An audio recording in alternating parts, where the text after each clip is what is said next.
Hey guys, it's me Seren back with another video. This video is going to be another one of a little bit more personal ones. Um, I read an article, which of course I will link on Mic.com, which is a website that I really like a lot, that was about names. And the article was called "Your Name Says More About You Than You Think." And basically the article was talking about this documentary that's coming out. It's called Searching for Shaniqua, and it's about names and stereotypes, particularly in the Black community and particularly with their regards to women. So I'll just read you a couple opening sentences from the article. When it comes to stereotyping others, it takes no more than a name. That goes double for non-Anglophile names that carry a strong cultural currency like Triniqua or Shaniqua. Sexism, racism, and classism influence how a person perceives another's name, even when just reading it on paper, and from discrimination in the classroom to job discrimination and housing discrimination, people with stigmatized names face damaging psychological and socioeconomic consequences. So this piece and this documentary that's coming out is basically going to be talking about how Black girls with ethnic names, the hardships that they face. I've talked in other videos about an unconscious bias that a lot of people have when it comes to ethnic, for lack of a better word, names. And how just reading a name on paper, you automatically make a snap judgment or an assumption, even subconsciously about who and what that person is. So if you see a name like Shaniqua, that's a name that carries a heavy social stigma, like the Mic.com article said, ghetto, ratchet, bad attitude, Black girl, even though we're just talking about a name. Like I said in my video on colorism, names and skin color, we're in our white supremacist society have taken on these meanings, and it's so funny because people love to sit around and talk about we need to be colorblind and we need to be colorblind and we need to be colorblind, and they just ignore and want to pretend that these items, these ethnic markers, haven't taken on, some weight in our community, to where skin color means something, to where a name means something. I like that this is focusing on Black women in particular, but this is definitely not, a Black girl specific problem. You see the same thing with lots of other races.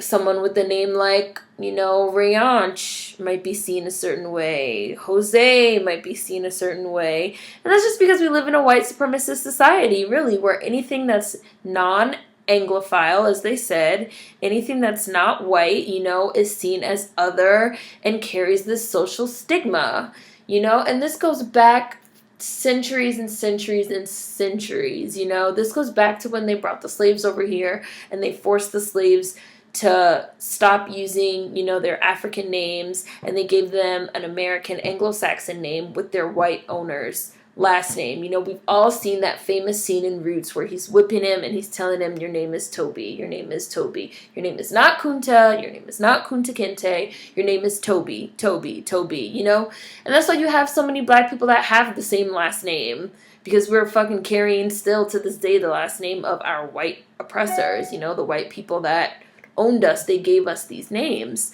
And it was the same thing with, the immigrants that were coming over to this country. They came over to this country. They may have had their Russian name or their Czechoslovakian name or, whatever. And you had people that would say like, oh, we have to hide the fact that we're immigrants. So we have to change our names. We have to Americanize our names. It's very ugly. It's a very ugly part of our history. This forced assimilation into this white Anglo-Saxon society that still to this day, is upholding white supremacy as a system, to this day. Of course, there's less stigma around the Eastern European names, but now we see this stigma around, Hispanic and Latino names, Mexican names. They're like the new illegal immigrants, I read something on social media about how Facebook has apparently changed their rules and their policies that now you have to have your real name. You can't have a made up name, which is insane to me. But you have to have your real name to have a Facebook account. And a lot of Native Americans and indigenous peoples are finding that they're getting shut out, or their profiles are getting shut down, because Facebook is not accepting, their real indigenous names as their real names. Because of the types of names that Native Americans and indigenous people typically have. I grew up with a girl, I went to a school with a girl that was Black and Native American. She had the last name Laughing House. And Facebook would not accept that as a name. They would say that that's not a real name, because what defines a real name? White, normative, Anglo-Saxon, non-ethnic. So I'm reading this. I have a Black name, ethnic name, but my name is not too Black, So 9 times out of 10, when I meet white people and they find out my name, I get, oh, I love your name. It's so exotic. It's so exotic. It's so exotic. It's so exotic. It's like, nigga, my name's not even that fucking exotic, okay? My name is just not Susan, okay? My name is not Susan. My name is not Kathy. My name is not Jan, okay? My name is not that fucking special and exotic. I know several other people that have some variation of the same name as me. So, again, white people, other minorities, the other immigrants, the other anyone that is not, a white, Anglo-Saxon, Anglophile, and they turn us, into something else, like a sideshow fucking freak, And I'm getting to that age now. I'm married and 27 years old, where I'm thinking about, kids, and I am thinking about, what am I going to name my children in the future? My husband and his younger brother, they have names from the Bible, which a lot of Black people do, Bible names, but biblical names are very,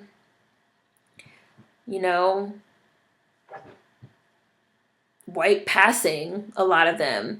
Less names like, Elijah or Joshua or stuff like that, but, names like, I'm having trouble thinking of any biblical names. Matthew, Peter, Paul, these are very white passing type of names. And a lot of Black people, they try to give their kids white passing names so that, they improve their chances of, getting a call back. If you send in your resume and your name is, Peter Matthew Johnson, there's no way of knowing, is this a white person? Is this a Black person? It's very, again, it's stripped of ethnicity. It's stripped of ethnicity. That's what we're talking about. To fit into a very narrow idea of normalcy, as determined by white supremacy, hegemonous white supremacy, and white heteronormativeness, and, just the erasing of ethnicity. And as we talk about it, my husband doesn't really have very, much to say about names. I know some men do, but my husband is just like, oh, whatever you want, So we've been talking about names a lot, and, I do have some favorites that I've liked ever since I was a child, but as I get older and as I really start to unlearn, my own internalized racism and, really just open my eyes and, gain awareness to the systems that are in place, I've been pondering giving my kids, more ethnic names, because I like it when ethnic minorities give their kids the names that they want.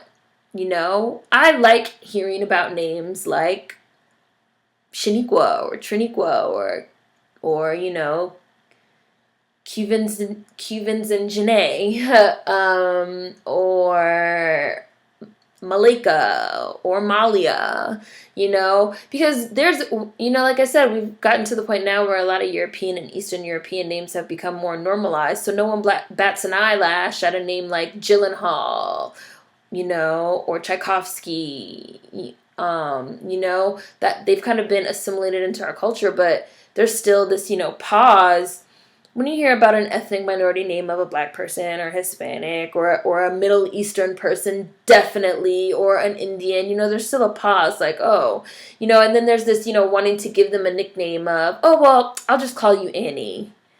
I'll just call you Zoe.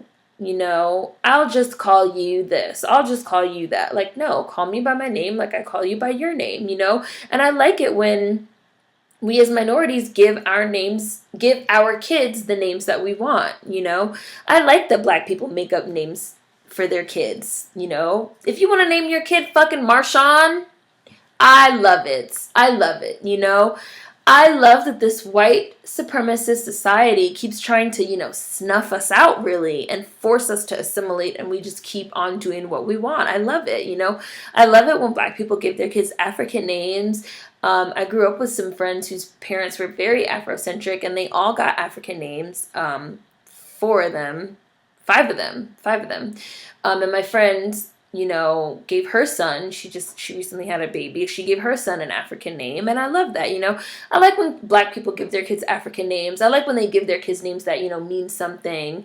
But I also like when we give our kids completely made up names because we like the way they sound. If you like the way fucking Shaniqua sounds, name your kid that, you know. We should be able to name our kids whatever we want, especially when you also have white people that are out here naming their kids Apple and fucking Moses and Pilot Inspector and Audio Science and Michaela Leela and Kale. I know a kid named fucking Kale, white kid, and, you know, all these weird adjectives, you know.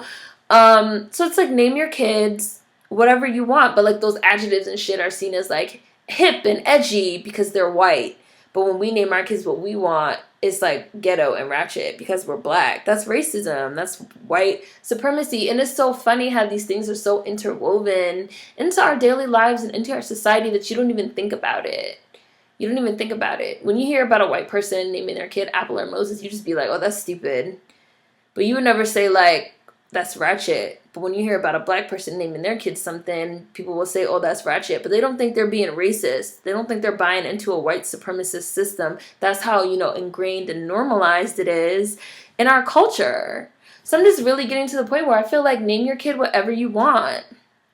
If you want to give your kid the most long, you know, made up, most syllables names for no reason at all, other than you have, you know, no desire to name your kid Tom, Dick, or Harry, fucking do it, you know? It bugs me when I see people, you know, making fun of, especially other black people, you know, making fun of people for having a ghetto name or a ratchet name, or saying how they're going to give their kid a name that will look good on a resume. Like, that's white supremacy. Like, you're buying into white supremacy, and you're buying into these respectability politics, and you're buying into the idea that you have to be, you know, less black and as close to this, you know, normative white, ideal whiteness to get ahead. And I don't want to do that. I don't want to do that. And I applaud people that don't do it. Yeah. That's it. Food for thought as always. It's interesting stuff. Click the links. Watch the trailer for the documentary. It looks like it's going to be really interesting. And let me know what you guys think in the comment section. All right? See you guys next time. Food for thought as always. Peace.